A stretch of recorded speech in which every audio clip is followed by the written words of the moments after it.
Hi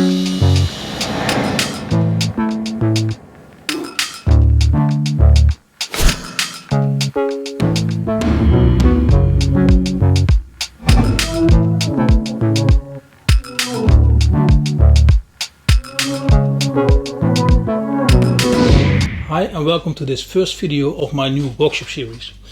My name is Dennis and I am from Hooked on Wood. And in this series I want to show you how I will build my dream workshop. And I do not know how many episodes there will be, but I want to give you some insight how I organized and planned my new workshop. And at this moment only the outside is ready, so there's still a long way to go. I am a hobbyist woodworker and I cannot remember how long or when I started with woodworking, but it has to be some 10-12 years ago. And I found the process of designing something and then being able to make it very interesting. And I can remember from those early days that when I was making something, I was always very focused on improving or facilitating the process in my workshop. And I created a lot of ideas in that time and promised myself that when the time would come and I could spend more time on woodworking, I would implement all these ideas. And that has led to some exciting ideas already on improving dust extraction for my cabinet saw, or a zero clearance insert for your miter saw that you could also use with a miter cut, make efficient use of limited space with my drill press miter saw station, and my kick-ass workbench and router table. And I still like this approach. And this combination is only possible if you can easily add and remove your fans. So I created a nice platform to install it on my workbench. And I also like my interchangeable drawer size cabinets, which I will standardize in my new workshop. And this means that I make 3 different size drawers that I can place in every workbench regardless of size. And that gives me some flexibility to organize the best drawer placements over time. But now I want to bring my new workshop to the next level. And I have carefully made a design to underscore the joy of woodworking. And I wanted to create an atmosphere that inspires me and make it a nice place to spend time in every way. And I cannot wait to make new workbenches and efficiently organize this workshop with creative ideas to implement.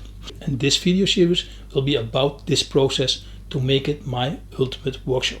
So if you want to follow me on this journey, subscribe to my channel and I will do my best to make this exciting for you too. A year ago I decided to build a new space for my woodworking. I had some space left in my garden where I could place it. And since it is in the picture, I wanted it to have a clean, somewhat minimalistic look because that's what fits my house best. And I wanted it to be black because this color blends in the easiest with the surroundings. I chose to make the roof black as well, and I wasn't 100% sure how this would turn out in practice. But the result is as I had hoped for. And I choose to have 2 high windows on the front and my workbench can stand nicely in between them. And that gives me a lot of feeling of freedom and view to the outside. But if I ever want to move, it's a space you can use for multiple purposes, such as a small care home. So everything is prepared to convert it to this function where needed. The workshop is placed in parts. And I think it's a great system to create a workshop like this in a controlled environment and build it up on site. It's very straightforward, accurate, and everything fits within a millimeter. It was imposing to see. And within 4 hours all the walls were up and the next day they installed the roof. And that's it. It took less than 2 days to build it up. And at this moment the insulation on the floor is already in place and in January they will come to pour the floor. And this will be a concrete floor with a smooth surface.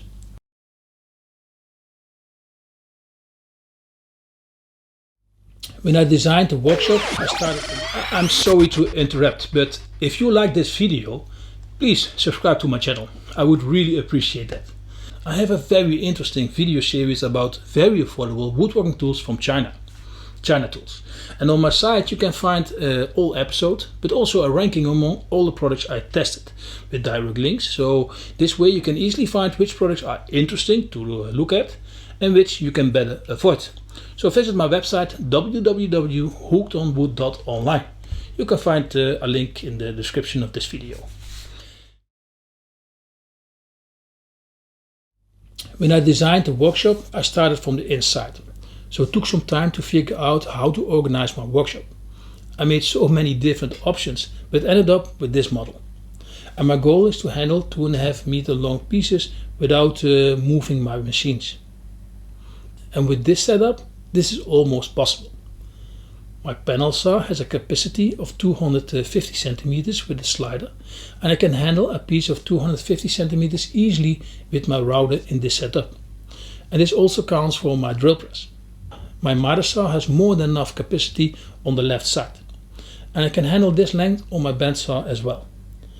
The only problem is my jointer and planer bit. When I needed this capacity, I have to move it a bit. Luckily, this hammer planer is easy to move. At the back side, I did not want to place any windows, and this way I can use it for my French cleat wall and wood storage. My router table splits the space in two, which creates some nice space to place another machine, and I plan an edge sander here. There will be two dust extraction systems. For the bigger machines, I decided to go for the Felder R140, and I will tell you more about why I choose the Felder and the differences between the bigger and smaller system when I make a video about this dust extraction system. I have a very affordable solution of a dust extraction that blows the air outside in my current workshop, and I placed it in a sealed box. And this way it almost does not make noise. Very convenient from the inside, but from the outside, of course, it makes more noise. And my new workshop is closer to my neighbor, so I wanted another solution. But another important reason is that when you use a system that blows the air outside, it simultaneously sucks fresh air inside. And you have to keep this into account and place different air inlets for the air to come in. Without this, your system will not work optimally or not at all. And in the winter, this means there is a lot of cold air coming in. And my solution was to spread the air inlets through my shop and heat my shop with infrared panels, which works reasonably well. The air pipes of my more extensive system will be on the ground, and I organized the layout of my workshop to make the duct system as efficient as possible. And with this you will not only hardly notice them, but more importantly you get maximum suction from your system and from your money. And I will use a flexible hose to a minimum. And the longest part will be for my bandsaw and planer that I plan to use with one hose. But if this will be annoying in practice, it is well accessible and I can easily change it. My smaller system will be hidden in one of my workbenches, and I have a very nice idea of isolating and hiding the system. And I've been testing it for some months now, and this works perfectly. But it asks for a specific dust extractor, and I will show it to you in a future video because it's an ideal solution for the most of us. It's very affordable, it sucks your pants off, and you will not see or hear your dust extractor without worrying about overheating your system. So just follow this series if you want to know more about this. All the pipes of the smaller system will be hidden in the workbenches. And there will also be two suction inlets at my main workbench. With this I want to create that my workshop will have a clean and organized look and stays clean because of an efficient dust extraction system. I also will get some new machinery, and the more significant change is my new table saw. And I wanted the slider this time because it's more beneficial than a cabinet saw in my view. And sometimes I wake up in the middle of the night and think about how the hell I ended up with this panel saw. It is the Felder K740S, and it is totally over the top for my use. But my experience with the hammer planer and bandsaw is so good that I wanted a table saw from this brand. And I was looking at the hammer K3 or K4, and before I knew it I ended up with this Felder 740. Luckily, the fact that I have a YouTube channel helped a little bit to release the pain for the amount of money I have to spend. Anyway, I cannot wait to make my first cut with this beauty. And the plan is to install it in the third or last week of January.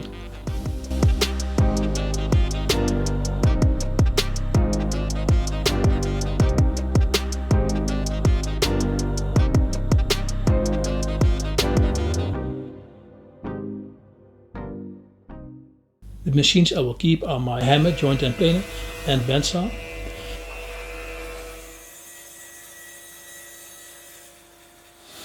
My jet drill press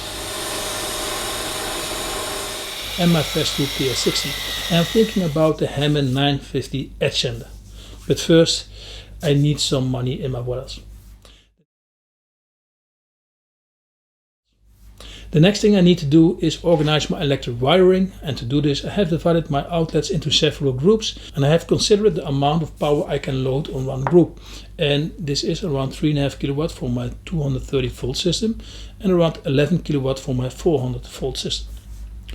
The outlets will be placed on 3 levels, at 30 centimeters from the ground, at 105, 110 centimeters from the ground, so that they are slightly above the workbenches, and at 200 centimeters from the ground.